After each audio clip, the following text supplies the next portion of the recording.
와, 근데 굉장히 많이 오셨네요.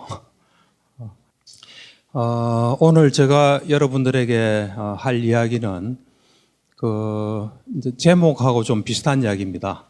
이 불교 잘 들립니까? 예. 이 불교 공부 또는 불교 수행을 통해서 우리가 어떻게 좀 더 편안한 삶을 살 수 있나 하는 이야기입니다. 저는 뭐 가끔 저희 진료실에서 환자들이 저에게 묻습니다. 선생님은 행복하십니까? 이래 묻습니다. 그럴 때 뭐 행복한지는 모르겠다. 하지만 괴로움은 없다. 이런 이야기를 합니다. 그러니까 우리는 이 세상을 살아가면서 괴로움을 피하기 굉장히 어려운 존재입니다. 구조적으로 보면은 우선은 사실은 이래 우리 몸과 마음을 잘 관찰해 보면 우리는 몸과 마음으로 이루어져 있지 않습니까? 그런데 몸과 마음이 우리 말을 듣지 않습니다. 몸과 마음이 우리 게 아닙니다. 우리는 건강할 때 몸과 마음이 우리 건 줄 압니다. 그런데 몸과 마음이 아파 보면 몸과 마음이 우리 게 아니라는 걸 잘 알게 됩니다. 암 환자는 자기가 원해서 암이 생겼습니까? 한 번도 원하지 않았습니다. 그렇지만 어느 날 난데없이 암이 생긴 겁니다. 그럴 때 이 몸은 내 게 아니구나 하는 생각을 하게 됩니다. 그런데 이제 암 치료가 잘 돼서 이제 건강해지면 다시 또 몸이 내 건 줄 압니다. 그러니까 사실 이래 보면 우리가 건강할 때 몸이 내 게 아니다는 걸 확실히 알 수 있다면 몸이 내 게 아니라는 게 이제 부처님 말씀하신 무아입니다. 무아라는 것은 몸과 마음이 없는 게 무아가 아닙니다. 몸과 마음은 어떤 인연으로 인과의 법칙으로 생겨났습니다. 그런데 그 몸과 마음을 눈꽃만큼도 통제할 수 없다는 게 무아입니다. 이게 부처님 가르침의 핵심이라고 볼 수 있죠. 이제 그 다음에 누구나 마음은 내 거로 압니다. 그렇지만 마음이 내 게 아닙니다. 잘 관찰해 보면 우리 환자들은 정신과를 찾아오는 환자는 마음이 내 게 아닌 걸 누구보다도 잘 압니다. 왜냐하면 자기 마음대로 안 되니까요. 불안하고 싶지 않은데 불안합니다. 우울하고 싶지 않은데 우울합니다. 이 생각 안 하고 싶은데 떨칠 수가 없어요. 그래서 그분들은 마음이 내 게 아니라는 사실을 잘 알더라고요. 제가 이 진료실에서 그런 이야기를 하면은 그건 나도 잘 압니다 그래요. 그러니까 경험을 통해서 알게 되는 거죠. 사실 우리 몸과 마음이 우리 거라면 여러분 이 순간에 이 몸과 마음에 대해서 뭔가 작업을 해보려고 할 때 절대로 되지 않습니다. 그러니까 그걸 이제 우리가 수행을 하고 관찰을 하면 알게 됩니다. 그래서 이제 오늘 제가 하고자 하는 이야기는 저 개인적인 이야기를 좀 하고자 합니다. 제가 불교를 만나서 어떻게 좀 불교 공부 수행하면서 어떻게 해서 좀 더 괴로움이 적어지고 좀 편안한 삶을 살게 된지 그것을 여러분들에게 좀 이야기하고자 합니다. 뭐 괴로움도 좀 여러 차원이 있습니다. 이런 괴로움부터 아주 근원적인 괴로움까지 있는데 불교는 모든 괴로움을 다 없앨 줄 수 있는 그런 종교입니다. 그러니까 자기가 노력하면 어떤 괴로움도 해결할 수 있습니다. 그러니까 완전히 괴로움이 없어진 경지를 우리는 열반이라 그럽니다. 그 열반까지 얼마든지 가능합니다. 그러니까 저는 이 불교는 이 지도가 잘 구비된 종교라고 그렇게 봅니다. 그러니까 어떻게 하면 조까지 갈 수 있다. 우리가 예를 들면 에베레스트 산을 등산을 한다. 그러면 에베레스트 산까지 가는 그 길을 잘 알아야 우리가 그 길 따라 갈 수 있지 않습니까? 그렇듯이 이 불교도 완벽한 지도가 구비되어 있습니다. 그래서 내가 정말 어떤 걸 원한다면 그걸 얻을 수 있는 길이 잘 되어 있습니다. 그러니까 저는 참 불교를 이래 공부하면서 어떻게 이런 게 가능한가, 또 부처님이란 존재가 참 희유하다 이런 생각을 계속 해왔습니다. 그래서 제가 사실 저도 불교를 만나기 전에는 다른 사람하고 똑같았습니다. 똑같고 심지어는 제가 대학 다닐 때 그때 상당히 괴로웠습니다. 그래서 대학에 그 학생생활지도연구소라고 있는데 그 상담하는 곳이죠. 거기를 갔습니다. 가니까 저보고 그러더라고. 생긴 거는 멀쩡하게 생긴데 왜 그래 괴로움이 많냐고. 그랬던 기억이 있습니다. 그리고 저는 다른 사람하고 똑같았습니다. 다른 사람이 느끼는 어떤 고민, 괴로움 이런 거 다 가지고 있었죠. 그런데 이제 불교를 만나면서 그런 것들이 점점 없어졌습니다. 없어지고 지금은 뭐 그냥 뭐 괴로움 없이 살고 있다고 볼 수 있습니다. 그래서 이제 그런 이 불교를 만나서 불교를 공부하고 또 부처님이 말씀하신 대로 수행하면서 어떻게 그런 괴로움을 해결해 갔나. 그리고 아까 처음에 제가 이야기했다시피 우리는 이 구조적으로 본질적으로 괴로움을 피하기가 어려운 존재입니다. 아까도 제가 했다시피 우리는 몸과 마음을 가졌는데 몸과 마음 우리가 통제를 할 수가 없습니다. 두 번째는 이 세상에 사는데 나는 하나고 다른 존재는 무수히 많습니다. 이 무수히 많은 사람들이 나를 위해서 존재해 주지 않습니다. 그 사람 각각이 뭔가 자기를 위해서 살기 때문에 그 과정에서 내가 엄청난 괴로움을 받을 수 있습니다. 그러니까 구조적으로 이 인간은 자칫하면 괴로울 수밖에 없는 존재입니다. 괴로운 게 당연한 겁니다, 사실은. 거기서 이제 불교는 거기서 괴롭지 않은 길을 제시하고 있습니다. 그래서 그 어떤 살아가면서 누구나 느끼는 괴로움에서부터 어떤 뭐 죽음에 대한 괴로움이랄까 모든 걸 다 해결해 주는 길이 있고 여러분들이 괴로우면 부처님 잘못 아닙니다. 여러분 잘못입니다. 그러니까 제가 이 인생에서 불교를 만났다는 게 저한테는 큰 행운 같아요. 큰 행운이고 지금 요 정도 사는 것에도 부처님 언덕이다 이런 생각을 합니다. 그리고 제가 정신과 의사면서 이 불교 정신치료라는 어떤 영역을 개척을 했습니다. 그걸 개척한 건 딴 거 하나도 없습니다. 제가 이 불교 공부하고 또 저는 뭐 초기 불교를 했습니다. 초기 불교를 하면서 초기 불교 경전을 이제 니까야라 그러는데 그 니까야를 매일 보면서 어찌 보면 부처님하고 계속 만난 거죠. 만나다 보니까 어떤 부처님의 지혜라 할까 이런 것들이 저에게 영향을 줘서 어떤 새로운 또 치료 영역도 개척하게 됐습니다. 그래서 제가 처음으로 불교를 만난 것은 그 85년도입니다. 그러니까 저 나이 30살 때 불교를 만났습니다. 그전에는 뭐 저도 뭐 똑같은 사람이었습니다. 그런데 이제 불교를 만나면서 그때 이제 제가 처음으로 이래 배운 게 이제 소위 말하는 업설입니다. 업설. 업설이라는 것은 뭐냐면은 우리가 어떤 뭘 하면 상응하는 결과가 온다는 게 업설입니다. 그러니까 이제 부처님의 가르침에 제가 볼 때는 가장 핵심이 업설입니다. 그건 뭐 다른 말로 하면 인과의 법칙입니다. 어떤 거든지 어떤 뭐가 있으면 결과가 있다는 겁니다. 그러니까 이제 근데 사람들이 물질적인 건 눈에 잘 보입니다. 내가 밥을 안 먹으면 살이 빠질 거다 압니다. 또 내가 헬스클럽에 가서 운동을 하면 근육이 생길 거다 이걸 압니다. 좀 더 내가 게을리하면 뭐가 될 거다 압니다. 제가 보니까 물질적인 거는 잘 아는 것 같아요. 그런데 이제 정신적인 것은 눈에 안 보이기 때문에 이 원인과 결과를 잘 몰라요. 그러니까 우리가 한번 어떤 생각을 하면 그곳에 상응하는 결과가 나타납니다. 내가 한번 화를 내면은 그에 또 상응하는 결과가 나타납니다. 그것은 참으로 이해하기가 어렵습니다. 저도 이걸 이해하는 데는 상당히 많은 시간이 걸렸습니다.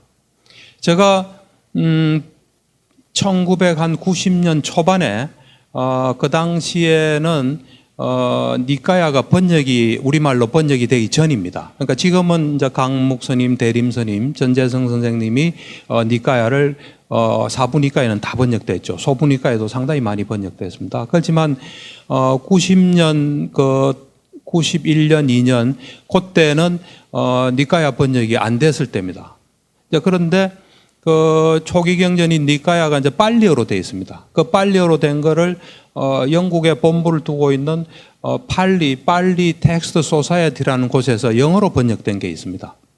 그러니까 그 당시에 최선은 그 영어 번역을 보는 겁니다. 그래서 그 당시에 그 디가 니까야라고 있는데 그 그것을 한 4권을 읽었습니다. 그때 이제 같이 한 두세 사람하고 같이 읽었는데 그걸 읽다가 제가 굉장히 놀란 대목이 있습니다. 어떤 게 있냐면은 부처님께서, 누가 당신을, 이 양쪽에 이래 손잡이가 있는 톱으로, 토막토막 썰더라도 화를 내지 마라. 화를 내면 나의 제자가 아니다 그랬어요. 그걸 제가 보고 깜짝 놀랐어요. 지금 토막토막 썰리면 내가 죽는 겁니다. 죽는 순간에 화를 내지 말라는 거예요. 그때 제가 잘은 모르지만 이거 윤회가 있구나 이런 생각은 했어요. 그래서 죽는 순간에 화내면 윤회할 때 안 좋은 게 오나 하고 저 나름대로 생각하는 거죠. 그래서 그걸 보고 참으로 이런 극단적인 상황에서 화가 날 수밖에 없는데 왜 화를 내지 마라. 그 화낸다는 건 우리한테 손해이기 때문에 화내지 마라 하신 것 같아요. 그래서 윤회가 있나 뭐 그 정도 생각만. 근데 이제 제가 이제 불교 수행의 가장 그 핵심이 사마타와 위파사나예요.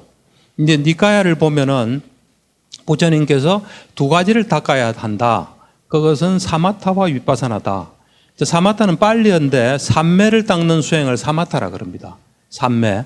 그다음 이제 위파사나는 어떤 법의 이래 본성을 이제 보는 건데 이제 그거를 제가 뭐 나중에 이야기하겠지만 끝내고 나니까 왜 부처님께서 화내지 말아라 하는 이유를 알겠더라고요. 그건 나중에 좀 이야기를 하겠습니다.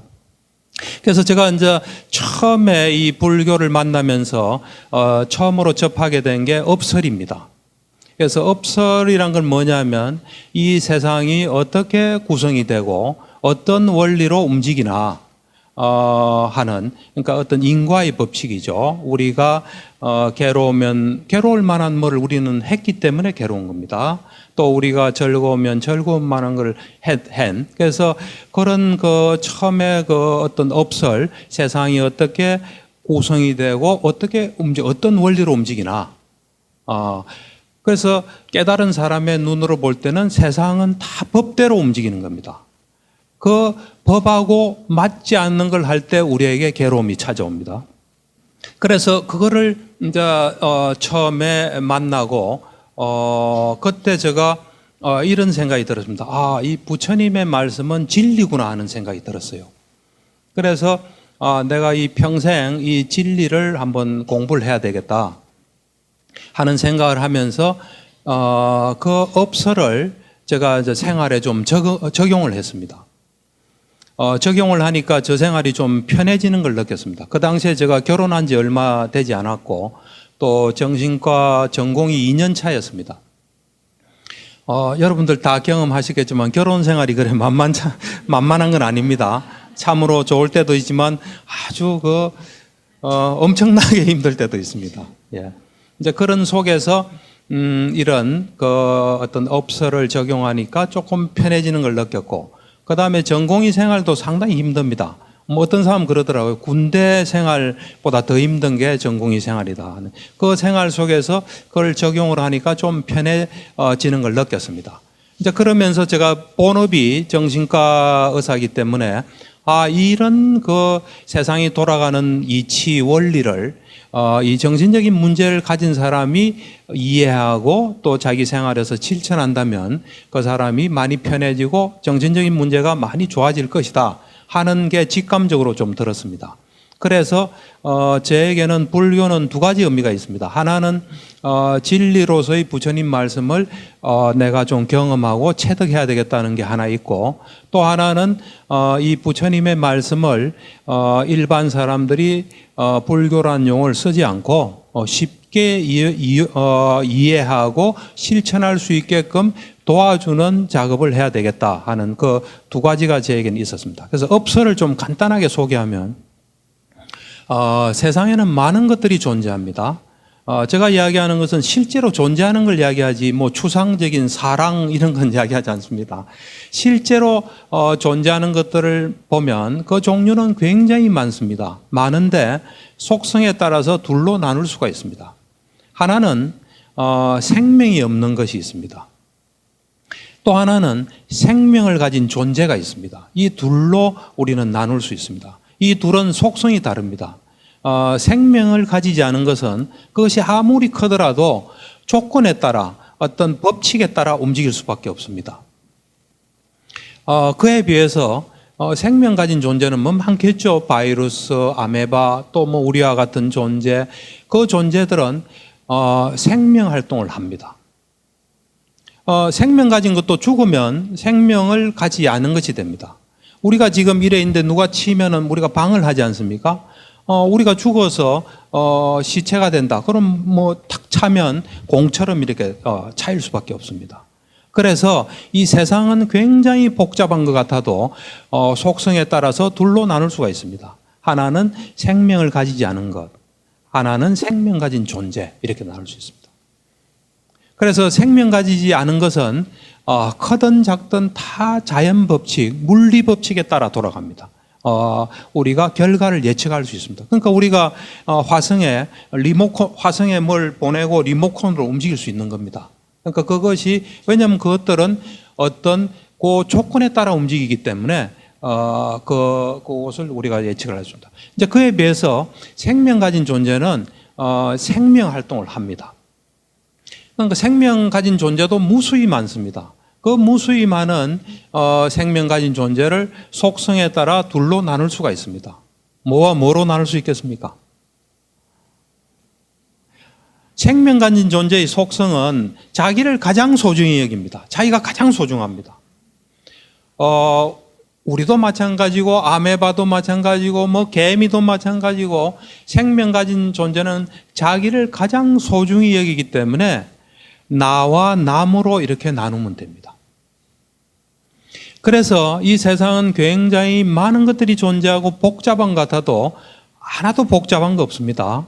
가장 소중한 내가, 나와 같이 생명 가지만 내가 아닌 남과 생명 가지지 않은 것 사이에 둘러싸여 있다고 보시면 됩니다. 그런데 여기서 우리가 중요한 것은 나를 중심으로 생각할 때 내가 세상의 중심입니다. 그리고 여러분들은 나를 주위를 도는 위성과 같은 존재입니다. 그리고 여기에 있는 무슨 나무나 이런 것들은 내 주위에 그냥 있는 거죠. 그렇지만 여러분들 중에 한 분이 또 세상의 중심이 되면 그분이 세상의 중심이고 또 저는 그를 도는 위성 같은 존재입니다. 그러니까 세상의 중심은 무수히 많습니다. 우리는 자칫 우리 중심으로 생각이 쉽습니다. 그래서 내가 항상 중심이 됩니다. 여러분들이 하나 익혀야 될 게 공평한 걸 좀 익히셔야 됩니다. 내가 중심일 때는 내가 중심이지만 다른 사람이 중심일 때는 그 사람이 중심인 겁니다. 그러니까 어떤 사람은 이런 사람이 있습니다. 나는 다른 사람 없을 때 그 사람 험담을 합니다. 그러고 난 뒤에 내 없을 때 누가 내 험담하면 어떻게 친구가 그럴 수 있나? 어떻게 아는 사람이 그럴 수 있나는데 그러시면 안 됩니다. 내가 다른 사람 없을 때 그 사람 험담했으면 그 사람이 나 없을 때 험담하는 것은 허용해야 됩니다. 그 마음부터 가지는 게 좋습니다. 그러니까 우리는 사실 우리가 잘 보세요. 누구한테 가장 민감하게 보는 것이 저 사람이 나를 정말 다른 사람과 같이 공평하게 대하나 이걸 보지 다른 사람은 잘해준데 나는 잘 안 해주면 그것 굉장히 싫어합니다. 그래서 우선 제가 볼 때 공평해지는 마음 이 하나만 잘 숙지해도 많은 괴로움이 없어질 겁니다. 사실은 그게 또 바라보는 겁니다. 저는 항상 생각할 때 불교는 뭐 여러 가지 요소가 있지만 지혜의 종교입니다. 이 고타마 부다께서 부처님이 그냥 된 게 아닙니다. 부처님이 되는데 아주 많은 시간이 걸렸고 부처님이 되는 그 어떤 조건을 만들기 위해서 엄청난 시간을 보냈습니다. 부처님 말씀으로는 사아성지 10만 급을 보내신 겁니다. 아성지랑은 우리가 셀 수 없는 시간을 아성지라 그럽니다. 급은 뭐 소위 말하는 요즘 과학적인 용어로 하면 빅뱅이 한번 일어난 겁니다. 그러니까 빅뱅이 10만 번 일어나고 끝없는 세월이 4번을 흘른 그 기간 동안에 엄청난 노력을 하신 거예요. 왜 부처님께서 사아성지 10만 급이 걸렸다 하냐면 우리가 이제 이 사마타 수행, 삼매, 선정을 닦으면 우리 과거 생을 볼 수 있습니다. 소위 말하는 전생을 볼 수 있는데 그거는 이제 수행력에 따라 다릅니다. 어떤 사람은 한 몇 생만 보기도 하고 어떤 사람은 뭐 수십 생, 수백 생, 수천 생, 어떤 사람은 겁하는데 부처님의 어떤 과거를 보는 능력을 우리는 숙명통이라 그러는데 그 숙명통은 정말 놀라울 정도입니다. 그런 놀라운 능력을 가지신 부처님이 과거 생도 끝이 없겠죠. 내가 언제부터 그러면 이 부처가 되는 것과 관계된 삶이 있었나하고 과거 생을 끝없이 본 거예요. 끝없이 봤을 때 무수한 이 시간이 4번이 흐른 거예요. 그게 사하성지입니다. 10만 급이 또 흐른 거예요. 그때 어떤 존재가 있어서 오늘날 나와 같이 연결됐다 하는 걸 이제 보시고 그런 말씀하신 거예요. 제가 이런 이야기하면 제가 미얀마에 갔을 때 이런 이야기하니까 어떤 한국 사람이 그러더라고요. 고사님 그걸 믿으세요? 그러더라고요. 저보고 한심하다는 뜻이 보더라고요. 저는 그렇게 생각 안 합니다. 불교는 거짓말을 절대로 하지 않습니다. 불교에서 말한 건 다 진실입니다. 왜냐하면 우리가 무슨 말을 한다는 것은 남에게 정보를 주는 겁니다. 잘못된 정보를 주면 그 사람은 잘못된 정보에 따라서 움직이면 그 사람한테 손해가 갑니다. 가장 쉬운 예로 제가 이렇게 가끔 지하철 타고 가면서 보면은 어떤 분이 이래요. 이제 여기는 압구정역이에요. 그 압구정역 다음이 신사역인가 뭐 잠원역인가 그럴 거예요. 전화를 딱 해요. 이제 이 교대 쪽으로 가는 것 같아요. 그러니까 실제는 압구정역이에요. 근데 여기 신사역인데 가고 있어. 이러면 듣는 사람은 신사역이면 시간 계산하면 몇 분 후에 올 거다. 뭐 음식도 준비하고 그러겠죠. 그럼 그게 맞지 않으면은 문제가 생깁니다. 그래서 불교는 진실 외에는 절대로 말하지 않습니다. 부처님께서 이 부처가 되기 위한 준비를 할 때 이 부처님의 과거생인 과거생하고 딱 연결된 게 수메다 현재라는 분이에요. 수메다 현재가 수기를 받아요. 그 당시에 연등불이 탄생을 했는데 연등불이 당신은 사성지 10만 급의 부처가 될 사람이다. 당신의 뭐 부모는 누구, 제자는 누구 쭉 다 이야기해요. 그러니까 수메다가 듣고는 부처는 거짓말을 하지 않는다. 내가 부처가 될 몸인 모양이다. 그러면 내가 부처 될 준비를 하자. 지혜로운 사람이니까. 부처 될 준비를 해야 부처가 되는 거지. 부처가 될 몸이다 할지라도 준비 안 하면 되질 않습니다. 그래서 부처가 되는, 어떻게 하면 부처가 되나 보니까 10가지 덕성을 완성하면 부처가 된다는 걸 알게 됩니다. 그래서 우리가 바람일이라는 말 많이 쓰지 않습니까? 바람일은 빨리어로 완성이라는 뜻입니다. 10가지 덕성을 완성했다는 겁니다. 그 완성하는데 사하성지 10만 급이 걸립니다. 그 중에서 가장 중요시했던 건 지혜바람일입니다. 그 다음에 거짓말을 하지 않는다는 게 진실바람일이라는 게 있습니다. 절대로 거짓말하지 않아요. 그래서 불교가 오늘날 이래 여러분들도 이래 잘 공부해 주시면 참 완벽합니다. 완벽한 지도를 가지고 있고 완벽하고 참 대단한 게 이 만드는데 시간이 오래 걸렸기 때문입니다. 이 불교는 이 만드는데 엄청나게 오래 걸리기 때문에 완벽한 거예요. 완벽할 때까지 노력했기 때문에 그렇습니다. 그래서 여러분들이 불교를 만났다는 것은 엄청난 참 여러분들 인생의 행운인데 그거를 여러분들이 이제 잘 이래 활용하셔야 됩니다. 어쨌든 이제 이야기가 돌아가서 업설이란 게 이제 이 세상이 가장 소중한 나와 나하고 같이 생명 가지만 내가 아닌 남과 이 생명 가지지 않은 것 사이에서 이래 둘러싸여져 있다는 겁니다.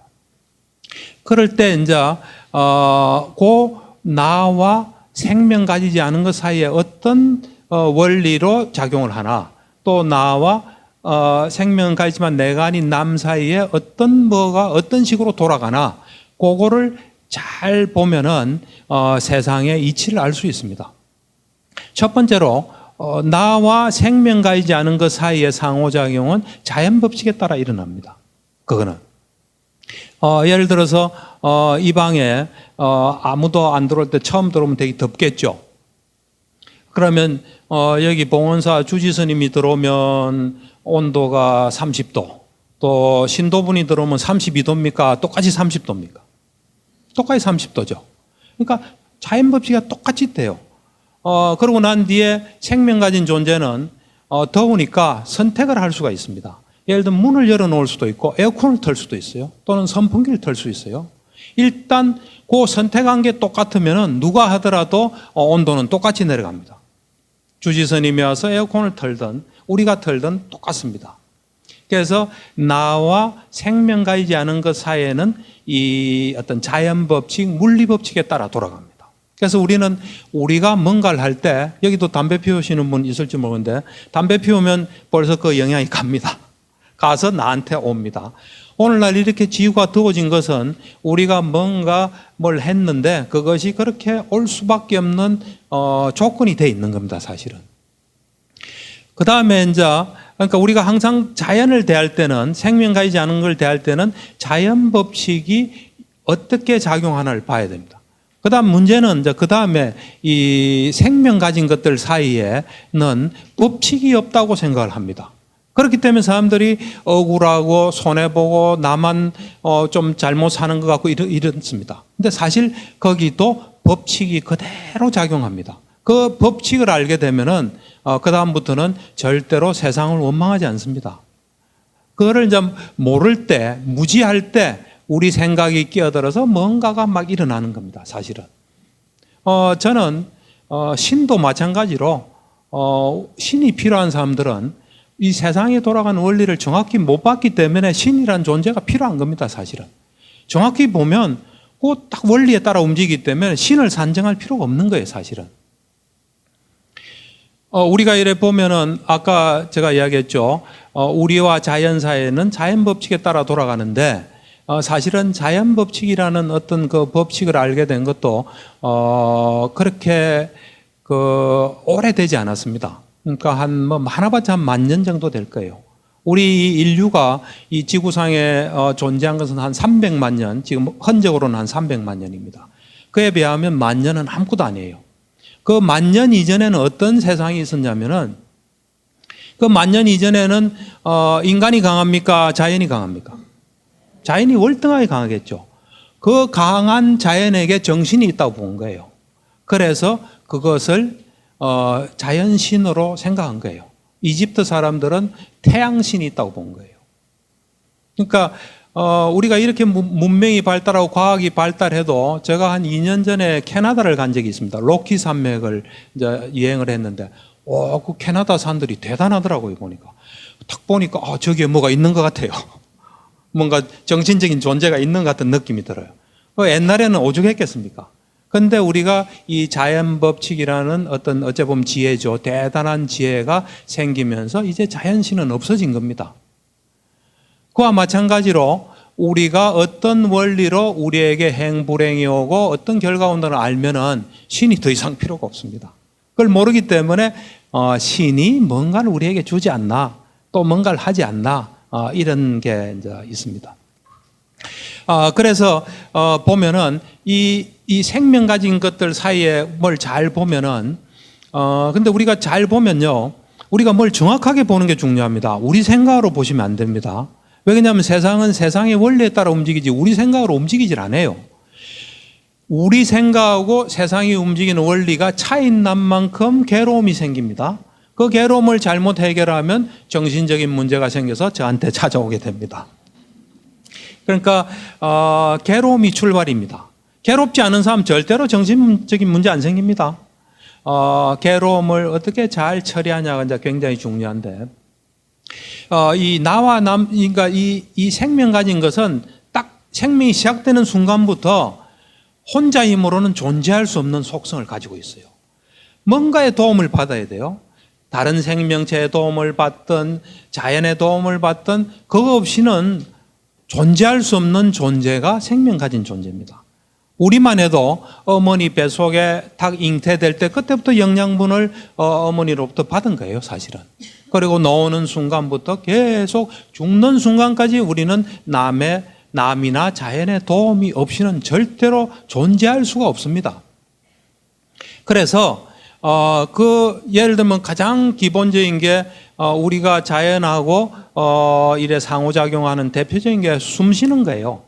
우리가 이 공기에 있는 뭘 빨아들여서 또 내쉬고, 이거 안 하면 죽습니다. 좀 천천히 하면 괴롭습니다. 한국이 뭐 이래 요즘은 공기도 많이 좋아지만 매연이 있어서 싫다 해서 다른 나라 갈 수 있습니다. 한국은 떠나지만 다른 나라하고 또 도움을 받아야 돼요. 그런 점에서 볼 때 우리는 자연이 참 고마운 존재입니다. 우리에게. 왜냐하면 우리는 우리 힘으로 살 수가 없어요. 남의 도움을 받아야 살기 때문에 참 고마운 존재예요. 그처럼 다른 생명 가진 뭐 사람으로 국한된다면 다른 사람의 도움 없이는 살 수가 없습니다. 우리는. 그게 우리의 어떤 그 상황입니다. 사실은. 그래서 우리는 남을 향해서 어떤 행위를 하게 됩니다. 잘 보세요. 우리는 행위를 하는 거예요. 행위를 하면은 그 행위가 나를 위해서 하는 겁니다. 잘 보면요. 전부 다 자기를 위해서 해요. 그럼 어떤 사람은 그럽니다. 어머니가 왜 물에 빠진 아이를 구하고 죽냐? 그거는 살아있는 것보다 건지다가 죽는 게 낫기 때문에 그런 겁니다. 사실 본질적으로 보면요. 우리는 언제나 우리를 위해서 하는 겁니다. 그래서 우리는 다른 존재를 향하든 생명가지 않은 걸 향하든 뭘 할 때 나를 위해서 합니다. 그럴 때 그 대상이 되는 존재가 볼 때 그 사람도 좋은 걸 내가 할 수 있어요. 또 하나는 내가 뭘 했는데 나를 위해서 그 존재가 볼 때는 싫은 것을 내가 하나 할 수 있는 겁니다. 이 두 가지밖에 없어요, 사실은. 그게 원인이라면 결과는 그 존재가 자기도 좋은 걸 하면 나한테 뭔가 우호적인 뭐가 오겠죠. 자기가 싫은 걸 하면 뭔가 내가 별로 좋아하지 않은 뭔가를 하게 될 겁니다. 그래서 그것이 생명 가진 것들 사이에서 일어나는 법칙이에요. 그래서 우리는 그걸 약간 용어를 좀 하면은 나도 좋고 남도 좋은 것을 우리는 선이라고 보통 이름을 붙일 수 있습니다. 그래 되면 내가 볼 때 순조로운 뭐가 오겠죠. 그걸 우리는 즐거움이라 할 수 있습니다. 그래서 어떤 선한 어떤 원인에는 낙과 즐거운 결과가 온다는 겁니다. 그 다음에 나는 좋지만은 남이 싫어하는 것을 우리는 악이라고 볼 수 있습니다. 그래서 악인, 그 다음에 괴로울 고자, 결과 과에서 악인 고과. 이것이 생명 가진 것들 사이의 법칙이에요. 근데 여기서 내가 한 걸 판단하는 건 전적으로 이 사람의 판단이에요. 근데 어떤 사람은 그래요. 내가 자기 좋으라고 그렇게 했는데 그걸 내한테 이런 식으로 대갚냐 하고 뭐 이런 사람이 있는데 그렇게 생각하시면 안 됩니다. 내가 뭘 한 것을 저 사람이 어떻게 이거를 판단하고 있나 이렇게 보셔야 됩니다. 알겠습니까? 그래서 이제 여러분들은 다른 사람 마음속에 들어가 있어야 돼요. 그러니까 다른 사람 마음에 들어가서 지금까지 여러분들이 살아오면서 아는 사람들 많죠. 어릴 때부터 지금까지 살아온 사람 한 수만 명 될 겁니다. 그 수만 명의 마음속에 여러분들이 들어있다 보시면 돼요. 좋게 들어있으면 좋은 일이 오겠죠. 나쁘게 들어있으면 나쁜 일이 옵니다. 잘 한번 보세요. 어떻게 들어가 있는지. 사람들은 항상 우리를 봅니다. 우리를 보고 판단해요.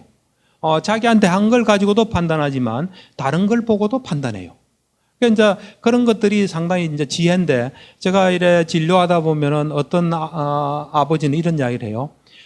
내가 막내 아들을 그렇게 참 잘 대하고 걔한테는 아무 나쁜 것도 안 했는데 걔가 나를 이상하게 본다 그래요. 그래서 그럴 리는 없거든요.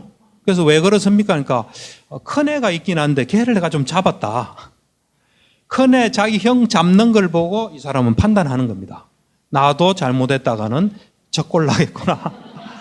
그러니까 우리는 항상 보고 판단합니다. 보고 판단한 것이 어떻게 들어있나에 따라서 좋으면 우리한테 좋은 겁니다. 나쁘게 판단하면 쥐레가 많다고 보시면 됩니다. 그래서 저는 뭐 정치인도 이렇게 봅니다. 국회의원 선거할 때 그 지역 주민의 마음에 어떻게 들어있냐에 따라서 당락이 결정되는 겁니다, 사실은. 예를 들어서 제가 뭐 불교 TV에 나왔습니다. 나왔을 때 나오고 난 뒤에 이제 진료실에 환자가 많이 오면 효과가 있구나. 이라고 환자가 없으면 효과가 없구나. 그건 굉장히 어리석은 겁니다. 어쨌든 TV를 본 사람의 마음속에 제가 있는 겁니다. 보고 저 사람은 불교만 알지 아무것도 모르구나. 저 사람한테 갔다가는 큰일 나겠구나. 이러면 저한테 안 오겠죠. 그렇지 않고 저 사람은 뭔가 세상에 좀 밝은 사람이다. 저 사람한테 도움되면 가야 되겠구나. 그래서 내가 힘들어도 가고 내가 안 힘들고 내 가족이 힘들어도 한 가봐라 이럴 수 있습니다.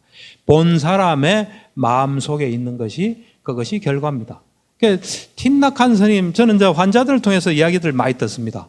틴낙한 스님도 대단하신 분 같아요. 우리나라도 뭐 몇 번 오셨죠. 이분이 뭐 이런 말을 했다고 환자가 저한테 이야기를 하더라고요. 우리가 한 모든 것은 우리 사인이 있다 이겁니다. 사인은 이거 내가 했으니까 내가 책임진다는 겁니다. 모든 것은 결과를 남기는 겁니다, 사실은. 알겠습니까? 예. 이제 그래서 우리가 항상 여러분들이 자연을 대할 때는 이 자연 법칙이 어떻게 돼서 내가 하는 것이 어떤 결과로 오나를 봐야 되고요. 생명 가진 것이 있으면 이제부터 여러분들은 나도 좋고 이 존재도 좋은 걸 찾으셔야 돼요. 여러분 여기 대부분 여자분이 많이 계신데 남편이 있으면 어떤 생각을 해야 됩니까? 나도 좋고 남편도 좋은 길이 뭘까? 또 자식이 있으면 나도 좋고 자식도 좋은 길이 뭘까? 이웃 사람을 만나면 나도 좋고 이웃 사람도 좋은 게 뭘까? 우리가 요즘은 그런 말을 많이 안 쓰는데 옛날엔 참 저분은 덕이 높다 이런 말을 많이 썼지 않습니까? 그분은 사람들한테 도움을 많이 준 사람이에요. 그 사람으로 인해서 도움을 많이 받았기 때문에 이 사람이 말하면 영향이 큰 겁니다. 남한테 도움 안 준 사람은요 말해봐야 참 효과가 없어요. 동네에서도 마찬가지입니다. 저는 이런 생각을 이제 하게 되는데 제가 어느 책에서 봤는데 목수 이야기가 있어요. 이 목수 이야기가 저한테는 참 많이 와닿았습니다. 이제 미국의 목수예요. 미국 목수다 보니까 미국에는 이제 목수도 있고 또 행정적인 일을 처리한 사장이 있어서 동업 관계를 유지한 거죠.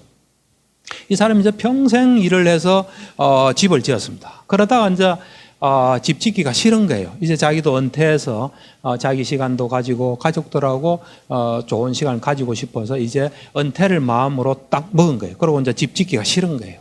그래서 사장을 찾아가서 이제 나는 은퇴하려고 한다 하니까 사장이 참 오랫동안 일을 하셨습니다. 그렇게 하시죠. 하면서 마지막으로 이 사장이 그런데 부탁이 하나 있습니다. 그러니까 뭡니까? 그러니까 나를 위해서 집을 한 채만 더 지어달라 그랬어요. 그러니까 이제 이 사람은 이제 집 짓기가 싫은 거예요.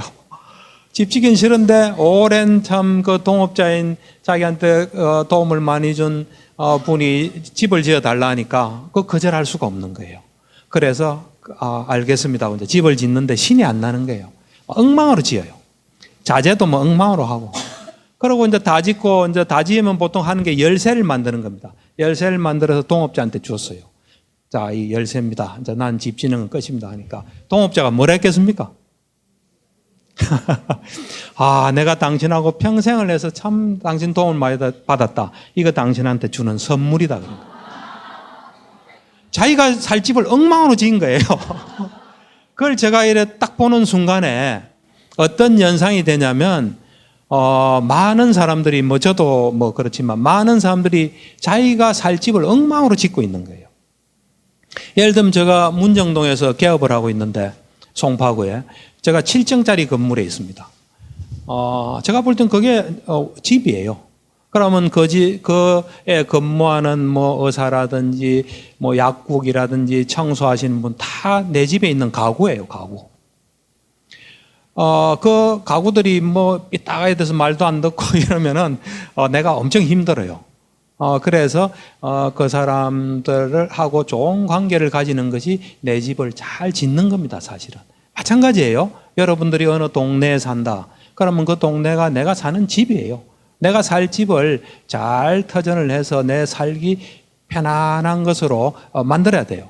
이제 그러려면 이런 지혜가 필요해요. 그래서 이제 조금 더 이야기하고 한 1, 2분 이야기하고 조금 쉬겠습니다. 쉬는데 그럼 이제 사람을 보면 나도 애완견도 마찬가지입니다. 애완견도 여러분 딱 판단하고 있습니다. 그래서 머릿속에 다 다르게 들어있어요.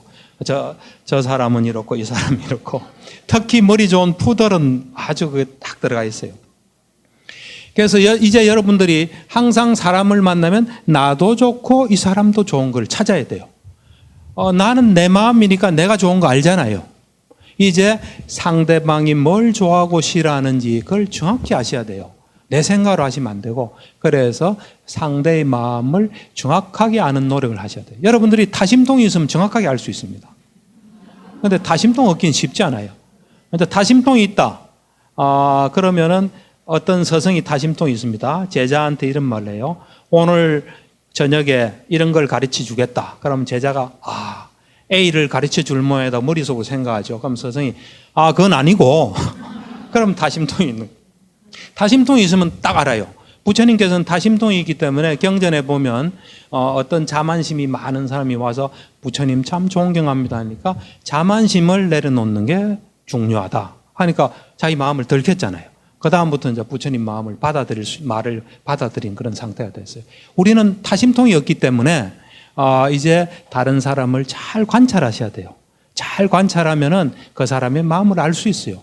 우리가 어떻게 마음을 관찰하냐면 항상 누가 말을 하잖아요. 그러니까 말을 따라 들어가면 그 마음까지 들어갑니다.